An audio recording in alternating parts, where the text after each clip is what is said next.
ai mai so lau tapo ina samo.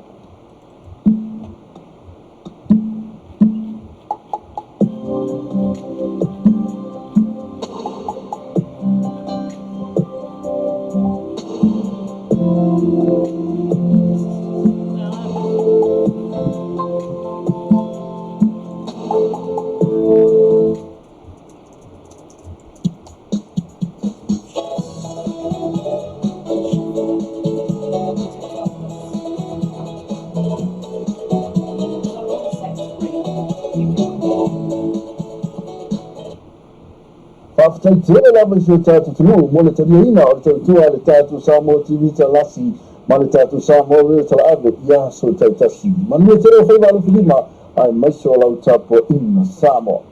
Whawhataitele lava i so tātou tunu, mo le tariaina o le tautua le tātou Samoa TV talasi, ma le tātou Samoa reo tala ave, ia so taitasi. Manua te reo whaiwalu whilima, ai maiso lau tapo ina Samoa. Whawhataitele lava i so tātou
ai laina le maskara.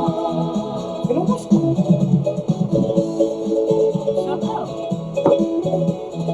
Ia i mau kene whai. Ini boleh mo se fai dele le pa ke amai ko ko ha. Okay. Mami pa pe.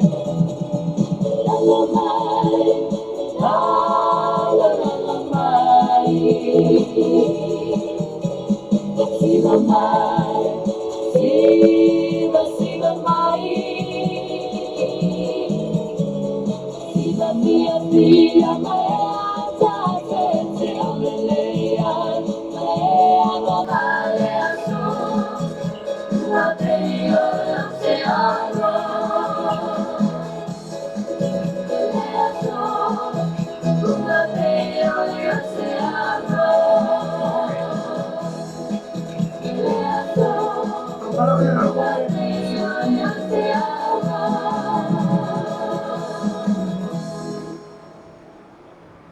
He whataro whātu le pa ia male malu si tātou atunu o lo mai mo mai le nei tu lao le TAEAO i mai mo nga fōi masani ai lunga o pena tuailangi ia o tātou po kalame le nei TAEAO MANUIA ma le LOABAY e pera masani ai ia i aso taitasi te iana le luma i aso o tuana i le sa papenao na i eise te mi fōi sa le maua ai po kalame le nei ia ona o le whaunga moe lava awai atu i le program whatatia a le ofisa o tangata whamai mo mai Samoa le Samoa Tourism Authority.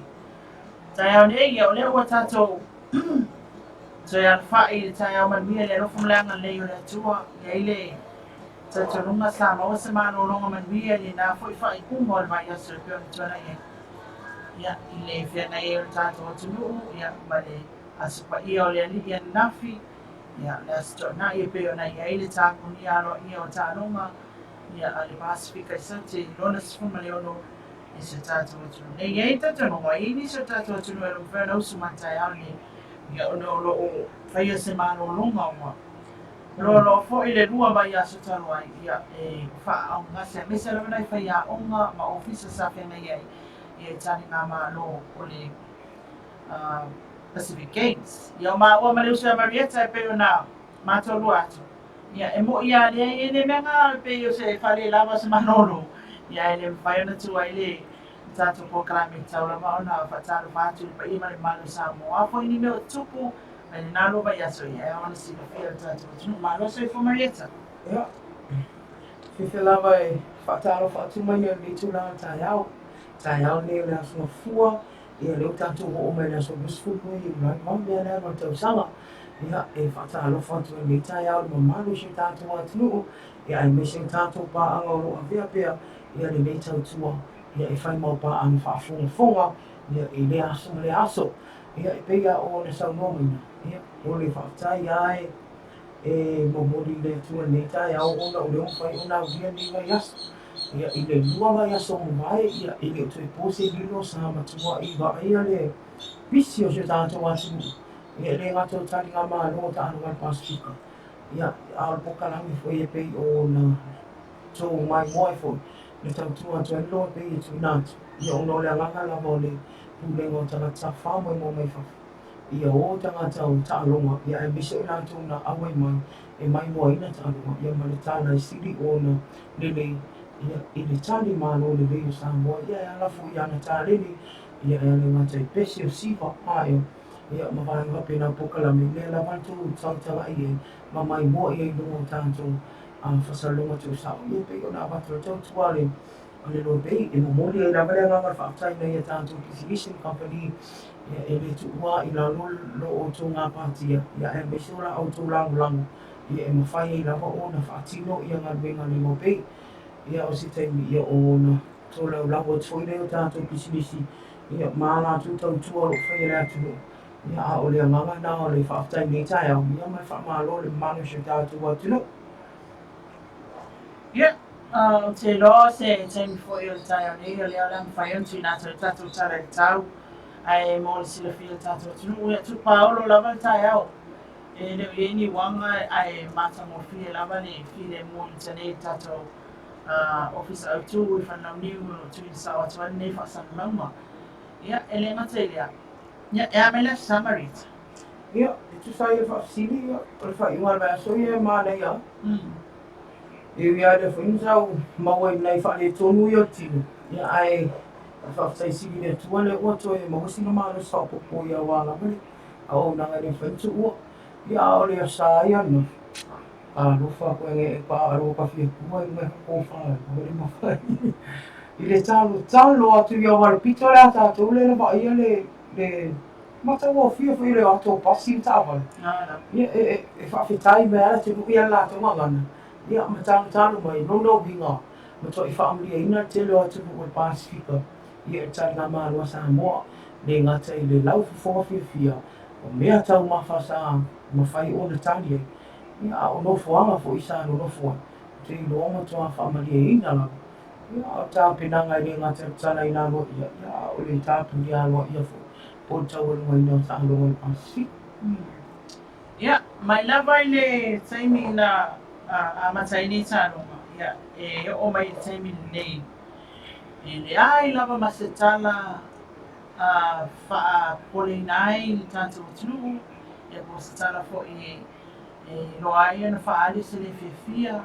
E tu stai fer tanga mano sa mo. O te loa na se le fia tanto tunu sta noanga ile pona tapunia lo ia itano ngale fiona ni pania fa pe fo ia le presidente o tāronga Pasifika le te fono ia o le fono whaatonu o le tāronga Pasifika sa te ia lea sa ia a aumai ai ia le mawae ma le maufa fo ia le Pasifika le tani ngā māloa se tātou tru ai mo sa moa lawa ia sifuru ono masina i le sifuru ban masina le satu mai sa moa ina ua le mawhai e tonga o na host le mawhai e tonga o na tali mālo le satu mai e ia tātou mea umane sa whaatino le nasa furu ono masina le sa tilo i elu tātou o tunuu le ngata le pōle tona ina o tālonga le lua vai aso a toa lava e le i whapena tukono ina e sa moa lana tāpenanga e tulafuai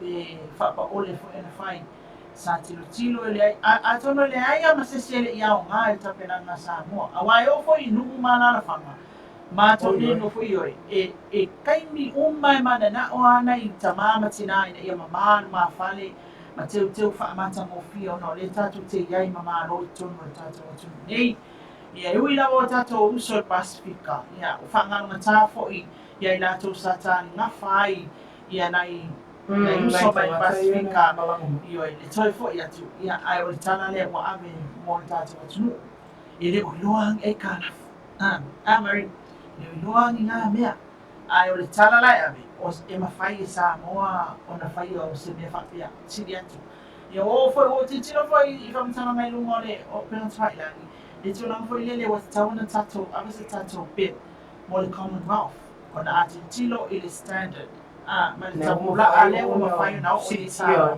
sitia e befo o na whai loa ini te fono ia ai le mai ronga mea o asturia le pisa mai asturia tato tūnanga pena e tātou te leiloi wale e nā mai e risi tangata nā e le tapunia i e tau whunga ia o le Commonwealth.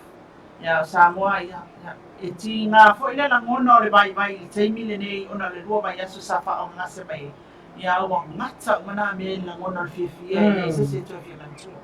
E se koe fia moi, ia wa o le wa inga la wana. Ina i tagata i e o fufua ina la tau tua po volunteers.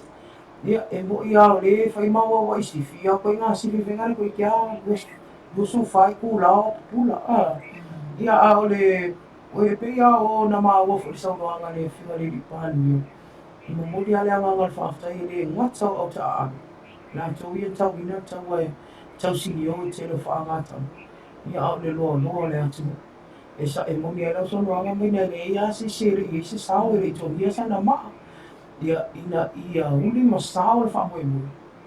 Ia e fo ia ia vi ina le atu. E on sau noa ia le whia le panu. E le o si vi inga o sa mo le vi ina fo ia atu. A wa ana le a wai le atua. Ia e mauti noa e ile ila tau tau ngā manu. Ia e pita. Ia le a ua o ta ape. No tua te leo nei manu o ni le wha uma. Ia o na malanga. Ia nisi. Ia la i o ma le fia. Ia ma le tana fo ile la abatu. Ia o la toa tino. Ia o Samoa. Ke wan fa ya host sa mo Olympic Ia au vai nga fia na nei TAEAO tala fia ia o fai o min manuia ia o le fo ia e suinga o tātou telefone nei TAEAO tala me Samoa o le ale fai atu foi lele fa news ale amata ta noi play so ia me nei issues o le tapena ia o le tele au o tātou talonga ia au nei tula o le ase i au ina atu o tātou tau ia e le au na silafia le mano le atunu ia fai me whaasolo ia fuafuanga ia i le nei TAEAO ia po le mea i se teimi e te iwa wa timu ia pe o le alangi le lei ane ia so atoa ia e usme whaafonga se mai ane tātou tala tau whaamawina le ofisa wa ai tau ia le tula afa lima TAEAO ne ia le asma fua so busfu no i ulai hua afis luiva o winga le tau o awo sa vile le vaito e lau sa vile mai mātou sae o lo fitiai pe Samoa whaatasi e mana iau timu pu initial taimi mo o polo vai ngai mātou i sifo whaiwha pia manono e le lei winga o le tau whaasolo ina awa nei timu initial taimi o le aso a TAEAO o le ale lei winga o le tau mo vai ngā o sa sae sau te sifo a le pata sa whatasi imu ma le whanga e awa initial taimi ma timu e to uruwa vasalo ai i le afi whaapea manai William Faititiri e ono iai. Ai mo le aso a TAEAO o le ato uruwa solo ai timu. Mo sa vai vai ngā se sae mātui sae sa le longa i sa le aula e le lewi ngā tau whaasolo ina awa manai timu i nisio taimi. Ai mo le aso a TAEAO o le ai timu e mātele ina awa oli. Ia o nisi na o vai ngā tau e pe o tala tau e pe untu ina mai tātou ofisa wa ai tau. Ia e pe o na lango maa rosi e tātou company o le Skyview Villas ia po le well venue i nā i te apapata se tasi ne whaitan mālo le owa ia le tō tele nā tō e o fia na mai whaonga ina no whaong leo the well venue le ngata o whaatisinga o whaikuiponga ia o madiu foi ia o reunions ia masa whaintu lang whapena ia e mwhaian whaafso o tai whaitua ia Madeline Fong ia e le lato o pengas whailangi nai lai wha maunga ia asi ani ia e te malama i te leo whamtala foi ia o le nei fo ia o nanga tau whantai malo o le tātou Skyview Villas ia tātou tarana tau maina ia mo le whaafonga anga le atu nei TAEAO ia whai e ia leo fofuanga ia ma tau foi ia e le ia o na whaasolo ia fofuanga whai au lo e silafia ia anga tau le aso Mano, ia o le amano le nei mo tātou bisinisi ia o fwela silafia le tātou tulu ia o to tele lava tātou bisinisi o lango sua tātou programe le TAEAO ma le fiafi e ngata fwela ia le samai mo ina fwela tātou programe ma le Samoa Tourism Authority ia o nai awaina ia sa lango sua mai to mai la to TAEAO fai ona au na atu ia le tātou live le sa fwela to sa o to ifasal lango wa fwela silafia mai mo na tātou. Mo lava pe ona Sanoa ia Marietta mo le whaiona atu na whaia atu tātou ni se pe masane. Ani rata tātou noa atu ia ma tongi atu fo ini so mea tu na te lemo le whaafonga i le whiwhia nā dei. Tātou kapani o lango sua mai tātou tāna me Samoa le Ako Group. Ia, Mari, whatalo whātu lau o i fwoi le policy o le Ako Group. Ono whiwai masoe ia o le sunga e mawasa o le whaingon mea sone ana tu whasia sa klami tau E whewhela makiki. ia o teigo ia ai o loo honeymoon te mili ia le manuia lava le ai mawhawa wasa ia ma le whatua ia Kathy ia fua tere niu Fua tere la boka. Whamanuia le atua le ai mawhawa ia whamanurua ona e le mwhai ona so ngā atu lope ia unua mastuswara bia ia ale nganga ia na fi anwai e mauna mas ia fia ia whamia tere ale atua lai mawhau ia e mesa le a fia wai amsoi ia le pulinga mle whenga renga tumeita ia miwi tumeita i na whafonga fia na ia manuia ia tiuchen kare manuia ia so manutua Ako Group mea tau mai la awa ia Ako Chemical e te le tau sirigia whaatutua ina whaamoi ina ia e mwhaia o le FC ia ngai le lātou company nai mai tele whaafsanga i tonu a mani nufuanga le nei ile iasaki au tawha ki pere mai tele asi e po le lātou Facebook page foi ia pe a wha pe whainga tā ona e awa i atu iei aoro e mana ia o nanga i e o alwhana insi ia ia vai lo sana I se vai ngo whale tonu. Ia o I ale tali mo e a ko mo mechanic. Ia a whai o nei sa ili mea tau mawha mo ma loa sisi mai wha. I nei a vai tau. Ia o le mana I restaurant ala tali mo e. Ia le whasi ma mo e ala I ngā ola tau mo fie. Ai to o luan whai o tau ma mawhai ma wei kas. E resa kara I whapa ule o le whai ap tau. Ia o ka ko le whai ma mo ni mawinu. Ia be se fas po ma sima ia ma tau mawha sa mo moni a ia I le tele au TAEAO ma uli ia le ngase I leo fiaf. Wa le whatu ata puni a whalawha. Ia ale o nanga ia mana. O te mine I lua le kona tala ina. Ai mo tai uman ma lu TAEAO e whasu sono tu tau mawhtama lea o. Wha ma longa lue ne aso tato ako group. Ia, le tātou company o le Fexco Pacific. Ia leo lo lato whatinoina ia le awana hui I tau tupe whaliu. Ia mai whafo, ia misa fo I o le awana le Western Union o lo ia I lungo le Fexco Pacific. Ia la long whaiona e sendi na mai se tupe mo mari le o lo whapepea tununga ia a whaila. E rea ia ma se whale tupe I mea tau tupe whamomoli. E sili o na sefe, te le vave, ia mamautinoa le le whaatotoaina tatou atunu ona o le saunga le mua o le auaunanga le tatou tupe. O le telefoi o tupe whamomoli. Ia o iei e tulanga o le anga whina e o iei tangata wa ngā o I runga o tulanga I whapea. E o lo whapea nā lama ona moni mawina I runga o interneti ma tulanga whapea nā. Ia lea o lo e tawa I lama ona whaitete a Western Union a ia. Ia wa sa e aso ia e te alwatu ma le numera fo lea o le money control number MTC. Ia a le money transfer control number. A le taimile nei. A le sa alo ingoa le au mai e o le tupe mali ingoa e tātou le tene nunga masini le numera lea mawai. E le talaina lau tupe. Bete fai mai a o a whakataingara o a ora ingoa sustina mai na mai. E masani e lo passport. A fai ala ele e se le ingoa passport whapea na mai na mai le te alwatu ai le. E le kai a kala mai na kupe. Mari. Tawa I vainga lea. Ua e pei vainga lea le matau ina e whamamafa le Fexco Samo Limited. I so se whaatanoanga e le fionga I amuri pola e le ngate fo I leo tu me tai a ina le atu. Ia o le vainga lea o tatu la fonu pito silia lea o na to e watu le whamamafa. Ina manu lea tunu ua le tele ina o mai ia o nisi fo I wastai. Ia whaapea le mamao a fionga na paau mai. Ai pe tai o leo mai e le mwhaiona tala se ling. E toi whaamanato tuai. O le vainga le o tā ua mwini. A whaapea o e tolu suafa I lunga tusfola. O le whaasolonga ana I lunga tusfola. O le whaasolonga ana I tau ona tusi ma tangata le la fonga mai po le senda. A wai a whaapea la whatita inga e tolu o suafa a mai e whetu unai. Mua le ingoa e tau ona o ngā tolu. E le mawhai on tala ina I tua. E o ale au whainga luenga e o ale pūlenga ale Fexco. E le mawhai on e sawa I langa o company e worldwide. E monita o mamai e la tau o lo whauru I le lalo langi. Le au nanga tatou company. Ina ia mauti no se kiwa le lau se le ni le lafam. Ia ole se tasina vainga le uto e watu waile. Le whamamafa ni TAEAO e ala I le whaatalofa fo I le whamalo. Ia le tatou company e le Fexco Samo Limited. Ia le fionga ia mula ana rosa, tumita ia I le ata. Ia le fionga ia muli opi muli malola. Lea ua mo tele ina umatu e pisi e tatou talo. Ia o mātou le sima e hana tatou seo sponsor. A māloa I le kama no whina venga nā nue.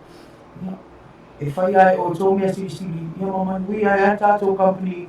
E ala tuku fo to o lang lawa I manu I vantau. Ia vantau ona o isa moi mai e whatai a ditai. Tu la fo le tele ai I whamamafa pea pea. E le tatou Fexco. E manu le atunu o le whamaina e o nang. E la fo mai e tatou se le ia po le whafsu ia I fo i tupe. Ia o vainga umana e puituia le le. Ia, malo lava Mari sa lei lava le unanga na Fexco o le best rates fo lea. Mena le fai mai number one currency. Awa o le tau o le tupe, fatawina, faliu e tupe Samoa, e fatau e sa tupe pe le tupe manama I New Zealand o Australia. Mau le Fexco.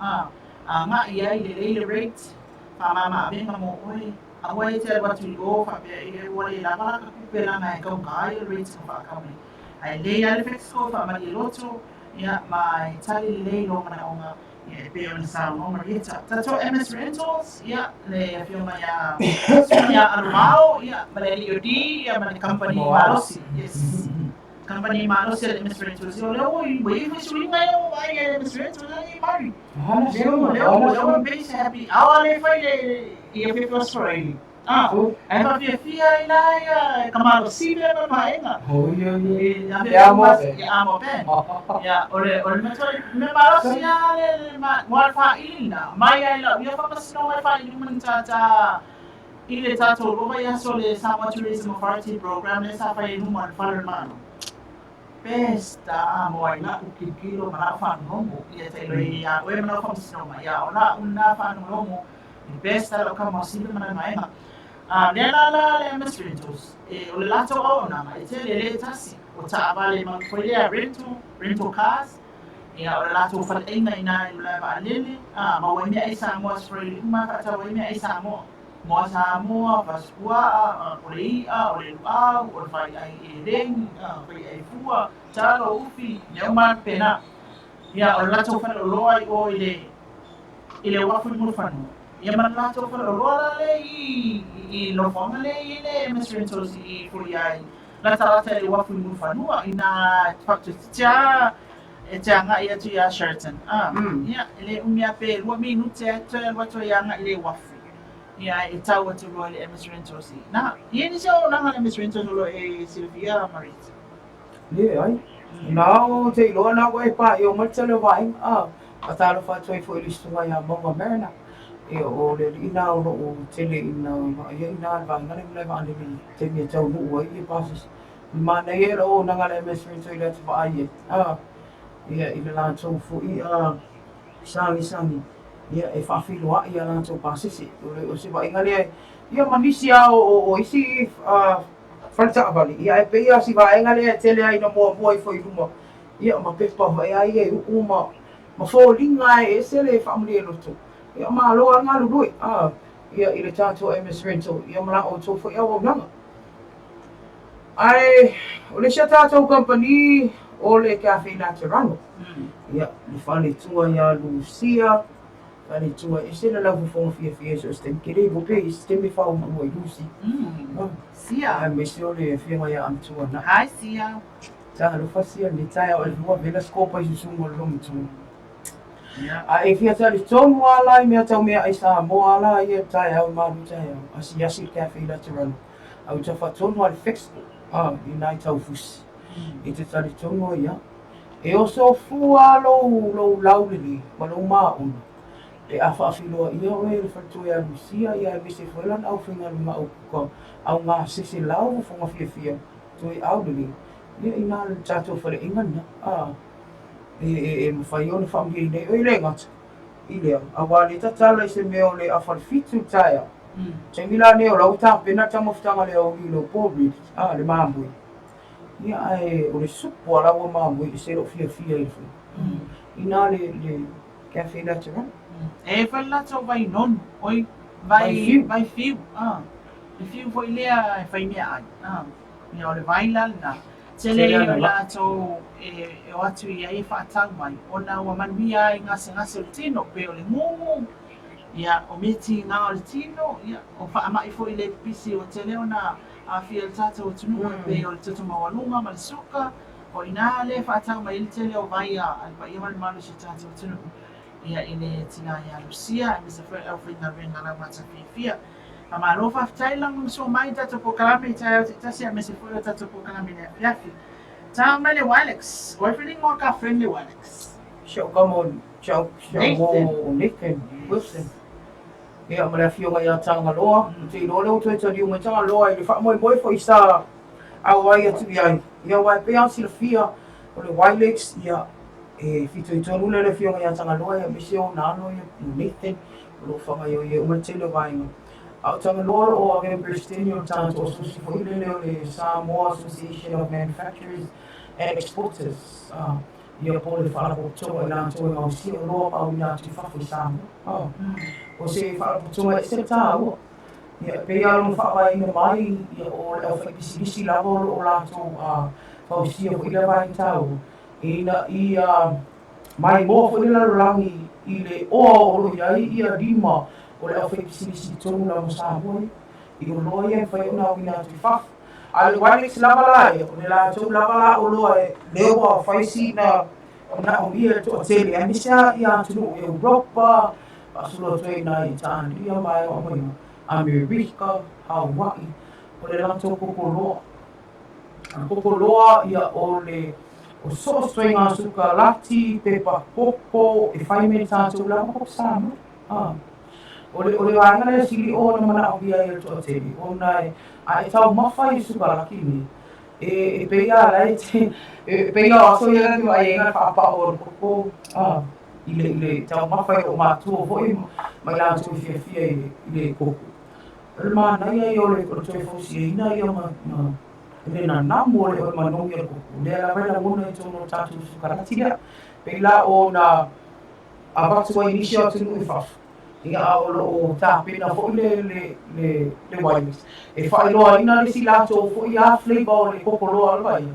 I le situa I ngā poluka fo I sukarati. I le stemi o tue mau. Le pot whai unga masina nei I o mwhai whuntu nā tui tātou talami Samoa. Ia tongo whainga o ia le company ia le wireless Samoa. Whatalo whatua ia whiunga ia Tangaloa, ia nisu le tonga le Nathan, ia o le whatua ia Carol, ia nisu pulinga le whiunga le whiunga maa lola whanga nukoi, ia ma nisu tautua I ngā tunu ai le ngate ia. O se tasiri o company o ngā tautua I ngā tunu juice siri o ngā o ngā le normal juice. Ia mai lama I normal tātou lau whanua, la au e pito siri o na tuto o fie. Ia le ngate ia. Ia ua whapea o le benefiti e whai whātoanga e ngā tere o whai ko. Ia o whai nonu. Ia ngātara o lai e mawhai o na tāua toi le o Samoa e rātou o au nā tui whafu. O le MANUIA e tātou whai whātoanga. E ala le ana le fo I le wireless. Ia o peo vailana e whai noa toi le manu le atu. E asiasi e rātou pena whainangi. O lo ia ingo mea telefoni vai ma uma I nā le rata.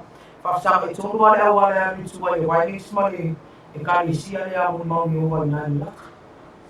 Mani, ia o le tūlanga fo I le wireless. Lato koko loa e pēr nta o Marita. O I lato koko o Taipei o le kofe ma le mailo. O mo na whaapenu. Fo I le o le bauta. Ke me whai anu tūmi le ngai la kwa asu pe o le mailo. Tō le kau palua pe o kako koko Samoa. O la ia la koko palu. Ai ai whai lama la koko na o mo na tū bauta. O whai wha bauta.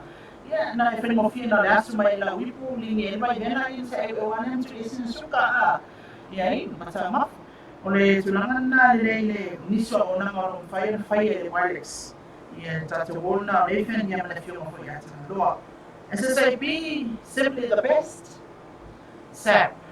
Ia, I to hafo fua la to no fua Malaysia la to ofisa atu. Ia mana telo le mauna la le SAP I tono Samoa. O le SAP. I tasi se olo e mawai. I tasi foi se tu ai ngā whapea nao. Wa sa amata o le Samoa stationaries and books. Sa amata o na olo fu ia whanau whaongai a onga me o ofisa, api o peni, tusi mena. A taimi nei se, le na tasi la se e mai ngā wa fito I toki le o nanga se. O matua te le lawa o mea whani, o sa aisa, o masita mea. O se mea, ai se mau se mea. O ia na o te lo na I no mana o ngā ina te o sila pia ina I le whale I tono Samoa mo ai o se o te lo mo Ki le koe kau whio I tisi mea. Tasi le whale, ai mau o ngā ia oloa le te whina malu ia ngai oa na tui le whane o roa, so le whane o roa ia o taule ai e o a mea I ma vai ai te upo ia I whama. A vai ngani, a e whio I lato la uma. E o loko o mea vai ngai mo la tutu mafo. I lato o sa tutu mafo. Ia e miso le alua tātou whaapitoa o te o tamā, lata mato wasu. O te loa lako tātia se kia tātou whaapitoa siri o mata o whio o tō. Ia e whai ngā lofa I tina ama whanau mea te tō. E ara tau tua zap, a tāla whatua ina whio mai atu whilau whiti la mai. Ia o le sunga ia sohua. Ia male no loa tātou lenga mlau whingana me ngā whaamā loa ngā lue. Ia e le TAEAO o le asu mafua.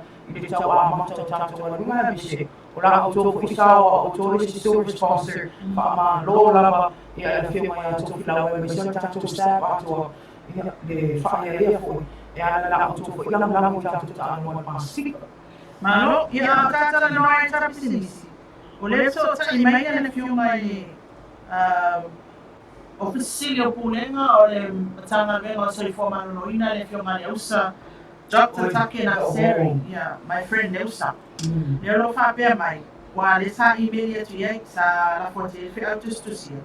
E mali e fia maua e tātou ko kalame, pe to a fia ni tangata na manu a mai tāno man Pasifika, au waifo I atu no. Ia ai, pe to fia foi sa whenga runga sa whao ngā ina e tanga runga. I le bai teim tonu leo lua mai aso o mai atu nei. A lea mai le tali a le fio ngā leo sa. Ia, luas fumi nu te batu mo ia se confirm mai ile tunanga le ia o la so tai ile o sta fi na se spring now tato issue o la ta no ina ni TAEAO ia ile fa ano mo ka lima ni sa le tunu o nanga ale health ia me so io e so swani tunanga I te mi ta no ma e ia le wai ta mo le o nanga fa so fu malo ina e te le ana va ia upugi a ta ia e le vaenga le o le whaingitai, le o atu whio le nofo, ia e pei au sila whia. Ia, o lea e tau whaasolo ana e tātou fōma e le ngata o le wharema. Ia a o, e le tasis tātou wharema, e o le tele tātou wharema e whaitu maro. Ia e me seo tō tele nā tōna au kō rusu whaitu la, lua vai asa.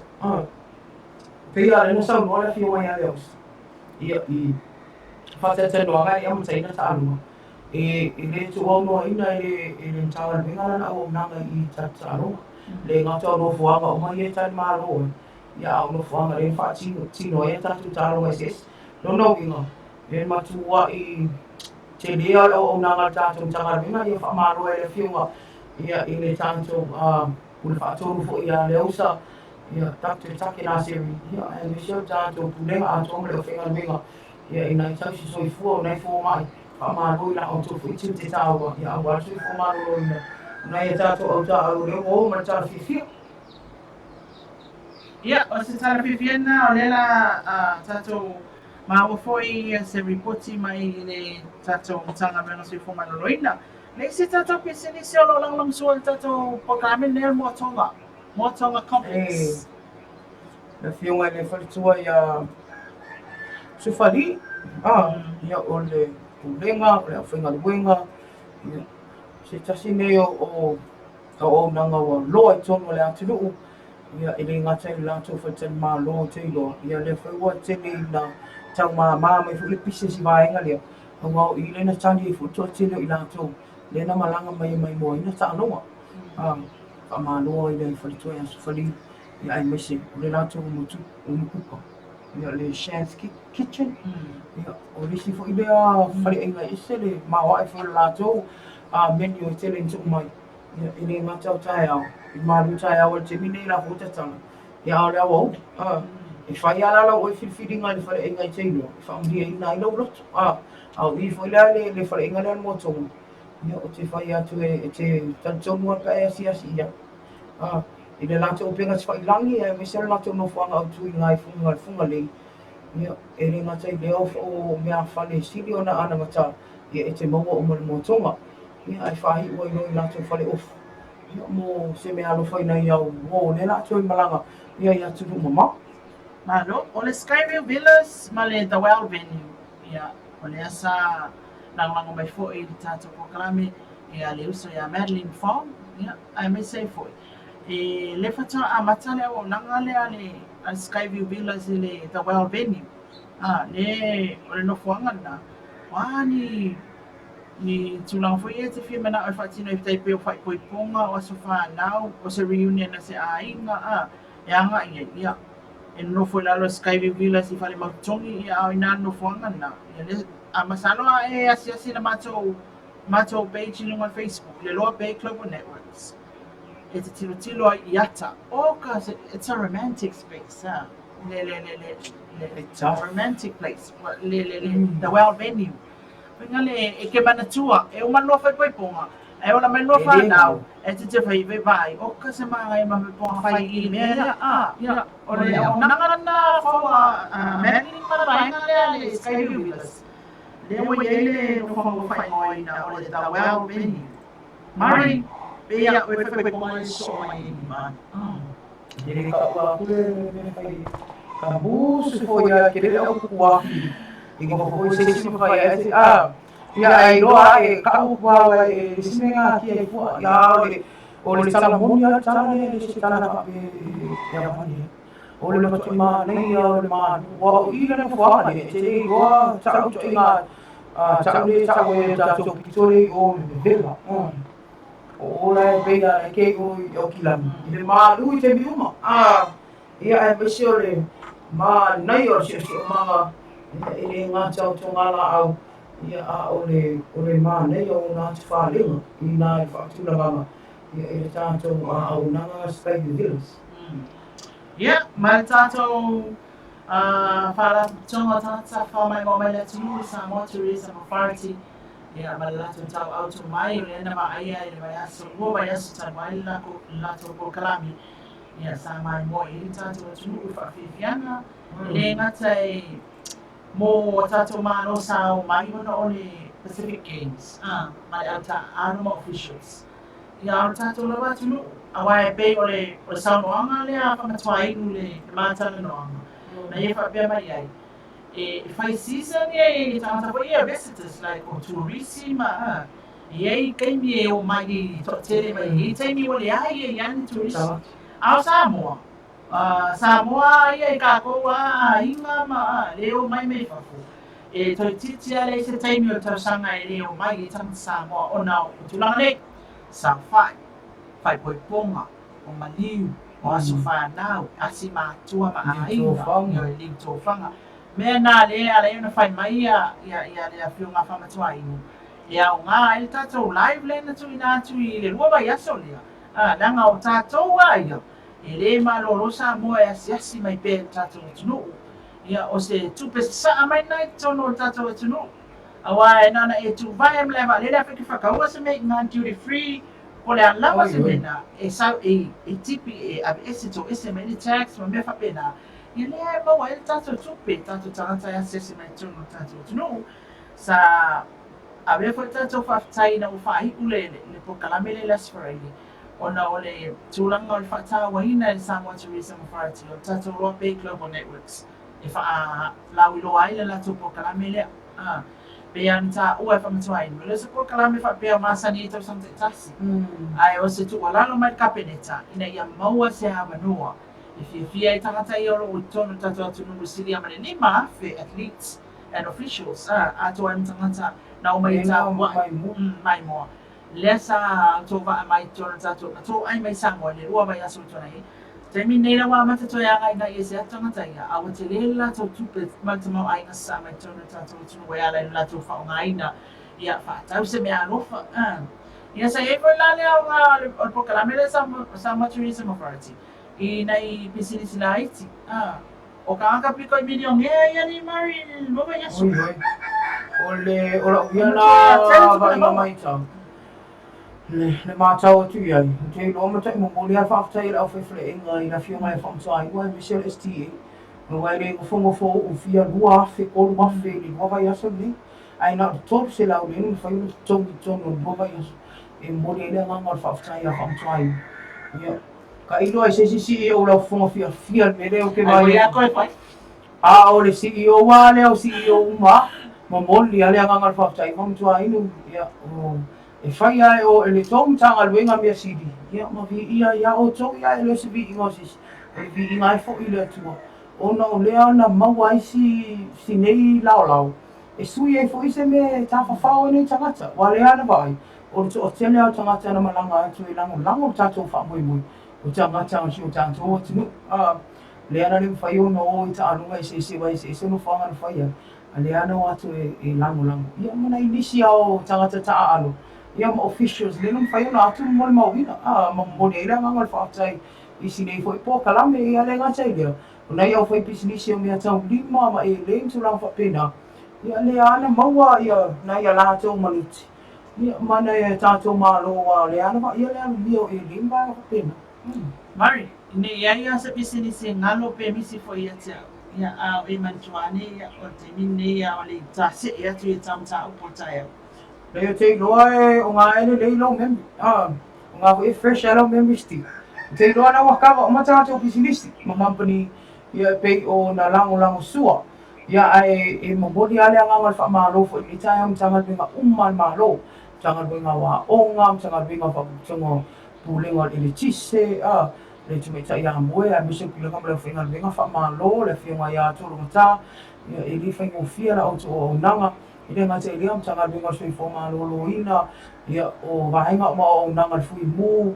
O manua le malo, wha malo ari ngā rubue. Ia o tau mai ia nena tofu sao. Ia e sa o kala fo ele work behind the scenes. Ele o iloa to tele. Ia na o le tua na si silo na fonga. Wha malo langa le tau tua. Ia mai e le tua tau.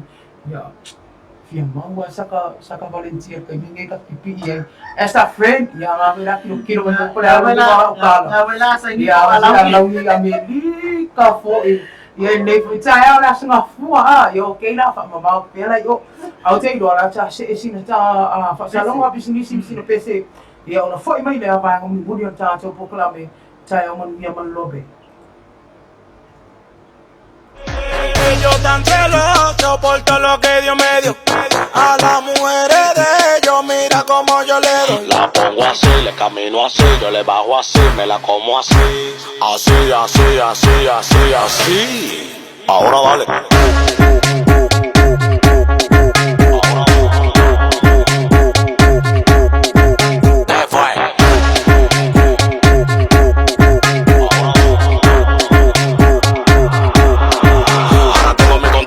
Preguntándome qué es lo que pasa. Tengo una mata pariendo cuarto en mi casa. De que yo salgo a la calle flow con la grasa. Y ustedes con su brujo leyendo su taza.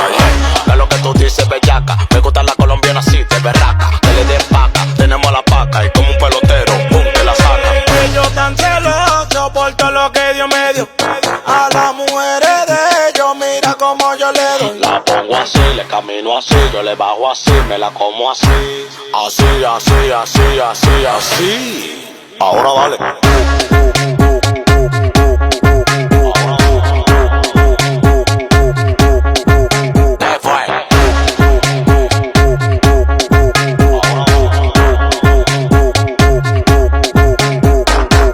Los celos lo van a matar, porque ustedes no.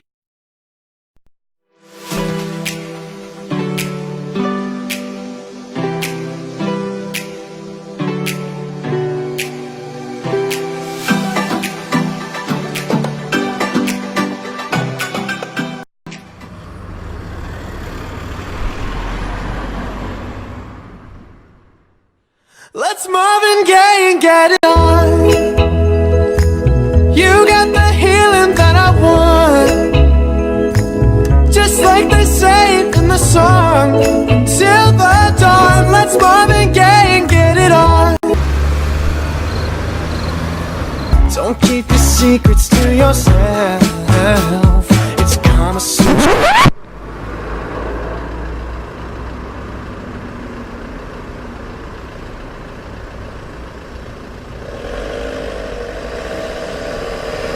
Let's Marvin Gaye and get it on. Welcome to Skyview Village Team New Wear and Team New Caledonia. Le ako moto mechanic ki vai tele fa sanga i male no fo nga tu wai le ya saki o se au nanga fa pito e sili ona le molo sa le quick service mota vale la IT light vehicles e ma fai ona sui na le fa mama so au ato le afi o yai foi le mato o nanga fa pito o le panel painting ma le respray painting mo so se vai nga to e fia fa le o le tino lau ta vale a fia mai nei loa pe vala au mai le numera ono o tasi iva fa ono po le fitu tasi fitu ono fa.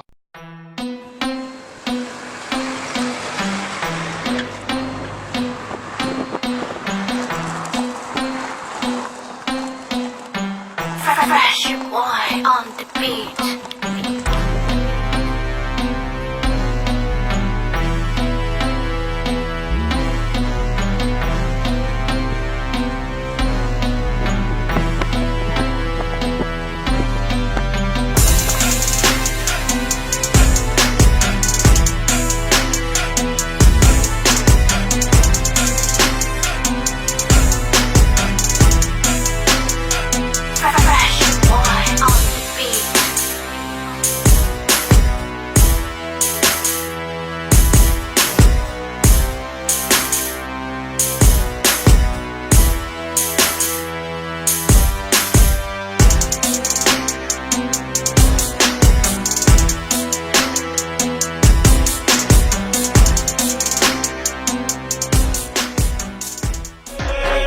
tan celoso por todo lo que Dios me dio.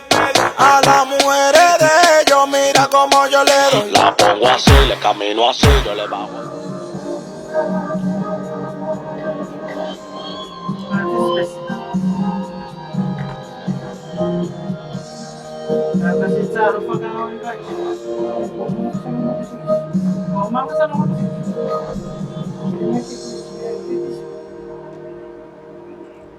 After tele la mesho tatu tulu mo le tani ina o te tua le tatu Samoa TV tarasi ma le tatu Samoa le tarabe ya so taitasi Manui tele fai balu filima ai mai so la utapo in Samoa. Yeah, so if I tell factually, if I am in manage to know, or my lunga tato LOABAY Global Networks, yeah, ile neiva on TAEAO, I feel if I try Emily for my to fang manu taro falaba. Manol so for MANUIA, or le taro fa, or le TAEAO MANUIA, LOABAY Global Networks, the tato proclame TAEAO Tasi. Yeah, Marietta, they don't always sound new by my Ia ele oni issues la po ke fo. E pe on silfia, ia o le tele o le taimi ia ma le va ai fo ia tu lu ni bo va ia so ma vai o tatu talonga. Ia o le tatu vai no mo mai fi tata no ai o le fa ia le no mo ai le suma ia Brendan Schuster. Then I'm a best male athlete. Ia mai ai le fia fe mo pupu ka alo.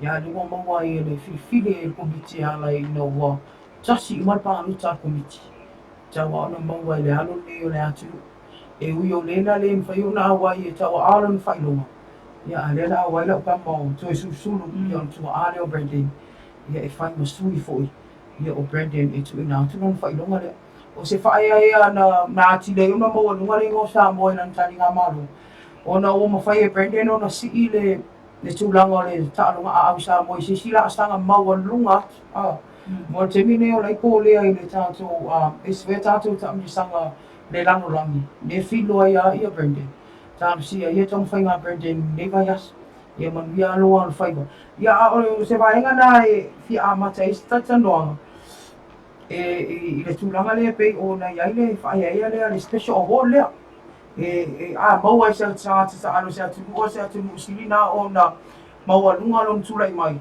ia I ta'alonga uma lava ia pei o na ia ta'alonga le e fa maoni ala tala le ratua Marita. Ele iai masa o la mona e au Samoa I le ta'alonga le tulang whapea. Hoi. I ta'amin sanga nei ta'alonga Pasifika. Tasniona nei ta'alonga Pasifika Commonwealth ma tulanga ia. Ona sa yelo lo te na tau ba ai ta'alonga lea. Au sa waini sino Emma Hunter. Sa mai la ta'alonga Pasifika wafi malifitu. Ele I maua se na maua na siowa. Ele I ausia le au. Ai o le tulanga whangai etia.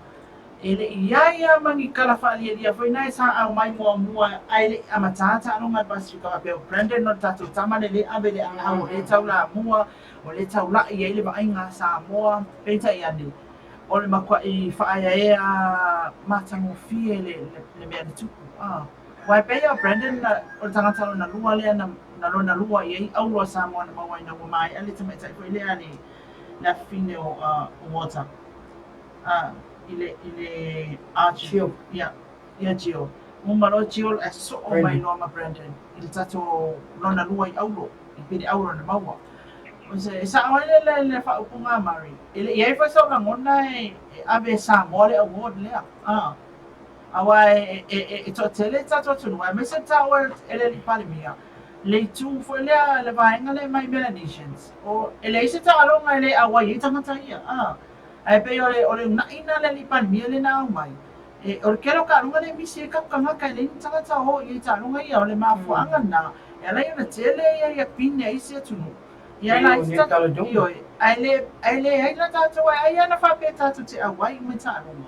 Na me la tato le number 1 I table. E penga o me e ko ia na mai ki. Ala ai ole pona o te manatua lava le aso na ua I maua I le lina le kou. Maofa te lea na ua o matou a inga mo fa. E lai masa o mafau fau e maua sa ka kopingi aulo le a au. ia ai au mai fa matalanga ala tama tu mo fa mai ala wala na le tama titi la olon tina fa ia onga il talonga ia lona winga o taimi uma ile ai sa na ia o Cedric po ile fionga te susuru ele o tangata fa pe ile ta o tangata ta o ia la ngala ka mo tu e ke fa ko so ska lo ia ka le ngia ke ia la ngolo mo tu alon so ifu o la o ma ka mo le o lo ke fa ko so ska lo mai le ia so ia to e la mo o mo to e te mini to fo e fa ma lo ile so ngani fo ia Brendan ia fa ia le wa so mo lu mai fo ile ngo sa mo e tu langa ia tau tama ta alo ia CBO na ma wa e tam fai ia I tono ta alo ia Pacifica office lona sumo leono ia mai tama fo ia amari o lo mai tama ta tu o ko inga tino ale o ta lo ngani le umi male to inga pai elia male lau kele faka o lima ia wa be fa na ta wa ele award na announce le po na ma Ryan Pini awa Ryan Pini la ta number 1 sa El Pacifica o tangata na mai Papua New Guinea le sa matua tele ai ngila ilo filima oh long ilo filima ma le filima o vai Martino tilo nela ia Brendan ia tam si al famo mo tato wano tato tunu ia Brendan ia tau lau o famo mo ma ia si tia tu le Commonwealth ia lana tau vanga ia fa pea tu foi Olimpeka awa o lewa wa mai faia ia Pacifica ia le avio ia mata alo o ta alo o man Pacifica wa tasi ai le committee ala tu le fa ilonga tawaloa ile ali o Brandon Schuster ia o se fa ia ta wale mo ta tu ia o le si vai nga le tu fa singa ia o pine ia o ai am ta family ina o le o se sa mo tu la tu am ta family ina o ti lo o se ta lo fa mo ina le tele o pine sa mo ui o le sa mo la fi mo ni pa ia ele I ma fa ia sa mo ona au wai mo ni la to su ta lo mo ia e so ia io le kon fai una tani mai au ta io le tu la to fitu su ono auro ni ka to ni lima su lima to siliva lima su tasi ana to apa me se la wan dua la fo mo pine ni ka donia le ka donia le sila tu no ele bisi ta lo o Papua New Guinea to su valu pine auro lima su fitu pine siliva to su lima pine apa me se la to su la fo mo pine pi ia to I Samoa e to su valu ia auro fast food rua pine siliva fast food lima pine apa mea se lau bus food lima ia la fa ingo pine lima la pine se Papua ia ono ta longa ofedeti ia mo fusu anga lo te no ia le na to e bifia I lunga ia pine Papua o te lo le tu sa ta Papua I pine auro ia ai se no pine siliva tu pa pine ia ole pe ana o ta o te mi wasona ole fa tu sanga na le o te ave ele ma ua e mau fai foi le tala mona il tato o ta ana ma ave ele fa fatai ona tu atu se tu o New Caledonia pa Papua New Guinea ko ki ka longa umana ele tu tanga tai awa yai au tato ele fa me tu la e pa e se ka longa le inga ka yo tele o ta longa le ale to te ausia tu nga tolu matato o nunga ile se lau mon tupu ia tato pine ron tu fatsinga e ave al fama lo tato alta alo pe an sa no le pali mia o taulo to ai o manino yu ngalu ia to tau fainga ina ia osi to taulanga mo tato tu fa tai fama lo taulanga awa o soifua na ave na ofo ina atu o le taimi a toa awa me nei e tawan titilo me tato au faitio se yo so se me la mo e ai mai fa mai nga faiti me nei e tawan titilo me le au faitio mai tato au tapua ele fa pe tu atu mala ngona ona se se ai tu pe fa tu mo tu lo sa take uma le tina le time le ngal wenga tamasa tauna fai le fia o masina ai nei e koleni ia mafai ona ausia a fai la lena mawal pini auro tamana mo oi sa mo ele mo na oro na ainga ai mo oi sa mo o tulanga na me na le ana yona ona ma na ia yona o le faitaulaga sa sacrifice uma le taimi sa tau e no foi faitau le tusi lona afine le po sa tau e ona le momoli lona afine i le aʻoga sa tau e ona taga e fai le breakfast e fai le lunch e kuka mo le aiga le fefeauaga lega ia tamamatina ae na faagata ma mea na seʻi alu e koleni maua le pine auro mo oe Samoa te lē ia le faiga taulaga mea na lea lai ona auana i tuuina ifo le tatou agaga faafetai i tatou autaalo e toe faaleo ai le faafetai tatou autaalo e paʻupaʻu ana ia e oo i le pea pe o ia upu a le ua kau ai o tapalega e pe o ia upu o tatou inuga o le faitauga atunuu o le pasifika ia le ua lalolagi ua le mai mo le lalolagi ia i tau mawhaiga fo i pe masaunoa maina ia le tuua i lalo la o tau whaaia ia la o tau pulele ua ta'o matua ia Samoa ia ona o le tau ono sa'i ia ma le whaalongononga ti ngā pe o masaunoa le whiunga le liparimia ia lea lau o tau pale mai ai e ana le whaaia ia e pe o na maua i le tele o tātou pine ia mo le ngō Samoa ia lai nei ta'alonga ia aua o lea o le tausaga lua felusi fulmatolu ia o le a whaatino ai loa i Solomona ia le ta'aloga lona fulmafitu o le Pasifika ia e pei ona o le aso ai nei ia a le o tātou au ta'alo ma le tala fiafia ia e pe sta Samoa ia o mawhai ona si'i lunga le taringa malo ia i lesi la asanga e sili atu ia e le i whaapea e le lalolagi le whai ono ia ia o le se tātou ta upo le o le na maua launga le whiunga le liparimia le ta upo le transgender ia po le ta upo le toi pose lilo e pei ona amatu pe tātou tala mai Samoa ona o lo tele ina lau vilu le tele ona i tangata Samoa le whaitionga ia i le tamaitai adi i voi lele ho Laurel Hubbard mai New Zealand ia le ana sa unoa le whiunga le liparimia o laenga le sa tau on tilo iai ia komiti fai ese ase tausinionga ia mo ilang tau tangata peo whaafini o whaafatama ia wai nei tu e seala o toa ia tau ia e avea i mai tua inga nau tau ia i le mwhai una avea seala toa ia tau la so whina ngalo e mei nei lem tau ia o le tūlanga e ma ue a pe ana whaapea e whai anene mea e le tanoa ina ma final ia decisions ai la tau paulunga o talunga ia Pasifika ia mai se foi le Commonwealth wa le ma wa le tau va tangata ne Commonwealth o yo le tau va in fea ngai le na pine au re fea ngai ngā wanga mko i ngau le le di sala tulanga ina ile tulanga le ni pale mia stai a fai te fatu ese termine o uma ona basia tulafono mena ia ona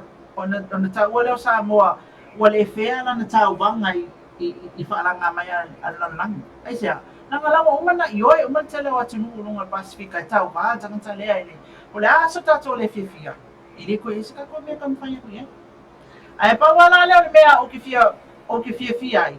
O le whai mai o le anipani mea. Ana whapea tato te wawei loa nei mea. Ma le onga o lona a whianga i o tato lawa tangata le titiro atu le tau wā le teine ma le awhatama awhateine. Le ropa ka unga ka oi wale wa na fai si mako vaenga foi le asocia o fa fine ia se ko kera o fa fine kai ka ko kap le be fa pe si ta to tangata na me tua to tele ole o tai kai ala pa kwa masumso wa ke mingi wo expire o tai sa o re ka mo winga o pasi ko male expire vai masalo le vai nga lumi nga ia tai ole sa ole so no nga le pan mio te mtai ulang ina ono tu ia taun ti loi ele ma fai me sia me ole di ai sau va ma sta ita ia man tua ele a me sia lo ma lo si anga ole di pe fai mai ala ele me pa piko ai ku ai la lo ma lo si o musi ele ma fai ana be sia o ia ole di le ana mo wina ile vai aso mo vai ile termina faatino ia si nga o me ma ia tu matira tila ma lo si o Hubbard ono tu langa o ia o di e wi o lo fai un tau to e vem tamai ta ia tono e afina ngalo le atinu e mau e la tinu i lem tau wa ko fia la fonga le fionga le parimia i tawa i sai si tami sanga lumana Sara oksol monga. Yo kaunga avisa sisi yo fa fine fa tama. Ia mateni matama. Abi ese fa calibrize fo ilele. Abi ese atama, abi ese teni, abi ese le tua yo to. Ia ona le to ia le se vis. Ia ai wakele yo kana iskamalan si. Ia e o fa ia ia e o fa tai tai e na ia tala mona na unfair. Ila tilo. Mawa pe discourage ai ka ko kingi ko mai ngau. King of feeling showers mai ia. E o ai ko down ne ya mai kingi ne ba ai e tulanga ne. O aku makai ya mai le ma ro ne ni ya pe tai ia a tonwe e sauna vai ia taimi ia malona suinga. Ia o atu fo ia solomona e ma fe ma tolua. E o ke solomona walu go che ia ho. Walu ko fa walu tau. Ele te fa na si. Ai musa ia ka ko. Se ia nu ia ho per dia malapi le au fa mi kai fu ni sila ia ni mai ta. Ia ore manga ia overall fa ma lo ai au ta alo umala. Ia me se la porta to au ta alo ma lo ali tau ma lo fa ia fa iba. Ma lo le lo to atu nu. Ia ne o ma bo fa ia ina i sambo fa ina MANUIA ia tau whainga. Ora tata go se bese Te tasi tas. Oh, okay. O le vainga nea ona o le ua tata noa i le vainga fu le au nanga le fix ko. O toi mantua i arvas from vai le ana toi maua i le tarana tu mai. O so e lava ia le tasi se au notu na afia i le vainga le 1 point. Le tasi se au na afia. O le maua i hei whai maa whai pisi au afia. A le mea siri anu mahi. O whai pisi e whautua ina mele manu lau tere rasinu. E pese i o la te ule o mogo. O le wa admit. Nā matua i oa i ase reni whai tau fia. Ia le ala o milionea i ne company at 1 point. Ia le malai. O le whautuanga. Ia what's whautuanga. Se i whamole au runga tātou pilas whailangi. E se tau whaastea ni wai tau. A e wa ai atua o se vaenga o sawa i ta wa i se reni whamuria i nei. E tau whaava lea o mai vaenga se tu lou. E whatwai whawhautuanga. E whaiwhi masao tātou kukurami o le TAEAO mia MANUIA i nene te ia. Wa e se stere ai o na wa e nau tere i le se reni i ai nei lua. O le mto e tele au wana i ero nufi mai ti a poli. Tau mwhai i sele atu i ero wafu fo. Ia a watau singa ai. Ia pes vaenga leo mo mafu e ono toi ta wanta upleo. Ia, le lava se ta upu ta ua e faale mi ngoi ama faale ngao ia. Ai o ngaonga o na afianga. Ne te wai e pea mai. I lai ama se fe awar vai ngana ila tupe. Sao, moni. O oe i e le faai unga le faonga ina na tupe. Ai te tilo fo i tulanga tau tamau a inga ma tupe nai e te oi. I ta amilo i tono le atunu. A aru la i fafo ka ngaka whapea. Ai lai se me maua mai ai. Lai me tu. Nai lusi ka mau a inga sa mo ina. Nai leo no for tupe. Vai vela na matawa Samoa Airways.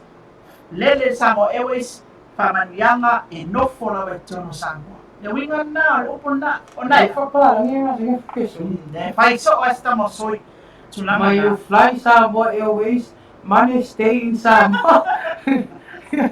Mangu ai tokam pangwa e no for tupe e no for mai tupe e tau I lunga fai tau mo tatu tamau ainga. O la la me te fa ngai a fa le fa ngai tonu Samoa. Nai fa CCT ai a fa la le ane 1 coin ngau 4 miliona ne ai ma se me o mai le 1 coin ya la me ngai o me na ngai concern le central bank. Ma tatu ma. Ya fa ya susu nga senjo. Ai be sia ole company le mai si da le no liputian ta. Wa fa tai ia ma ta ala fo na to ia. Ia wa le no lipoti mai no le central bank. Ya le mo e fu susu nga central bank. Ui sa ia dia ia sa o dia ele lalo mai as po se fulu na po le afia. Ai ke no e mari, ko le sa no e Samoa.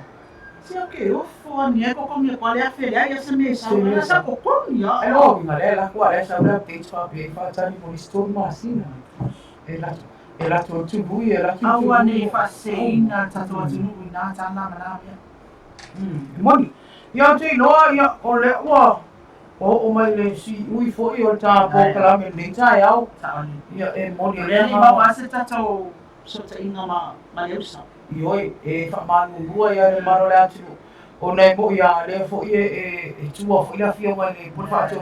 Ia o se no ste milionari o le ala tu e tatu tano me Samoa ia si poti foi o le fa intu le mai la fionga ia le ausa ia wa fu lau fa funga ama ia mo si fia ia po ani vai ngana o ini si au manu ia o disi foi na afia ini fa mai foi ia te mi au ia i tani mama lo ta lo ma suru ona pasifika ia mai la ia pitola au mai no te lo mai atua o le tulanga ia le ngang whaatai whaamawina pēna i tātou Precision Company whaamalo lava ia le ngā nue ia whaatai lava mo le tātou ngā nue ngā whaiwhai whaatas ina e mwhai ona tu nāsi pēa tātou pokalami ni ma whaasara na ue leta e o le awhiawhi a tātou toi whenua i te me le awhiawhi anane i tātou pokalami i tau awhiawhi me le LOABAY ia maina ia ai whaatou whaasai fua le mano le atiru ia manuia ia whaasai sama ia i le nei aso fua ia i le amtama mai aso. O le taualuma le nā ko kalame TAEAO ma LOABAY ia e pepe na ia le aso fua le la so lua o iulai lua afes liva.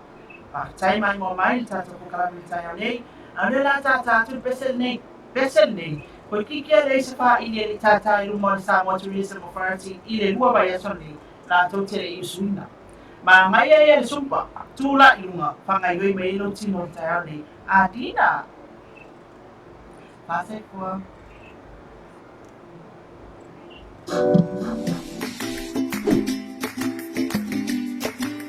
O le whaangaina o le ipu ai o se awala e mawhai o na fuafua le le iai lau mea tau mawha. Mai vaenga e tonu o mea ai ia afa le ipu i fuala au aina. O le isi vaenga o mea ai whātoki tino. Ma le vaenga mui mui o mea ai ano po mea ai māsoa. E fuana te le o le ipu ai le malo se mo mia ma whaangaina e le tino yaso taitani. Ia whaanga le ipu ai le titi mo tamaiki ma mātua tausi. A o le ipu o lolo mo tangata mātutua talabou o tangata e ngaru e malosi. Fua le leila o tau mawha mo oe malo ainga.